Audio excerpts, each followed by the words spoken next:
అన్నమయ్య జిల్లా బి కొత్తకోటలో ఓ private finance సంస్థపై మోసం ఆరోపణలు కలకలం రేపుతున్నాయి. తన పేరు మీద తీసుకుని రుణాన్ని తీసుకున్నట్లు ఖాతా సృష్టించారని ఆరోపిస్తూ ఓ బాధితుడు ఫైనాన్స్ కార్యాలయాన్ని ఆశ్రయించాడు.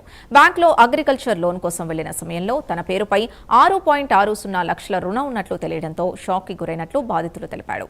ఫైనాన్స్ సిబ్బందిని ప్రశ్నించగా సరైన సమాధానం రాలేదని ఆరోపిస్తూ కార్యాలయానికి తాళాలు వేసి నిరసన తెలిపారు. న్యాయం జరగకపోతే పోలీసుల్ని ఆశ్రయిస్తానని తెలిపాడు. ఫైనాన్స్ లో లాస్ట్ టైం నేను బైక్ లోన్ తీసుకున్నాను.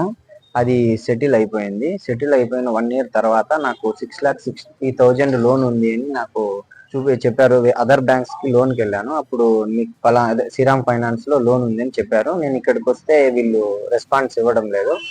1 week నుంచి రెస్పాండ్ ఇవ్వడం లేదు. వాళ్ళు సర్వర్ ఇష్యూ 15 days ని సర్వర్ ఇష్యూ ఇంకా 1 week తర్వాత సాల్వ్ చేస్తాము అని చెప్తున్నారు.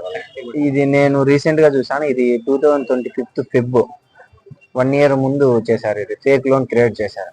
మేనేజర్ ఇది సర్వర్ ఇష్యూ వల్ల అలా అయింది, మేమైతే చేయలేదు అని చెప్తున్నారు. అది నాకు సివిల్ లో స్క్రోల్ అవుతుంది. అది రీపేడ్ కూడా 2,50,000 రీపేడ్ అవుతుంది. ఎన్ఓసి ఇస్తాం మేము, మా దగ్గర లోన్ లేదు అనేటట్టు చెప్తున్నారు. అందుకని నేను ఇక్కడ వెయిట్ చేస్తున్నాను.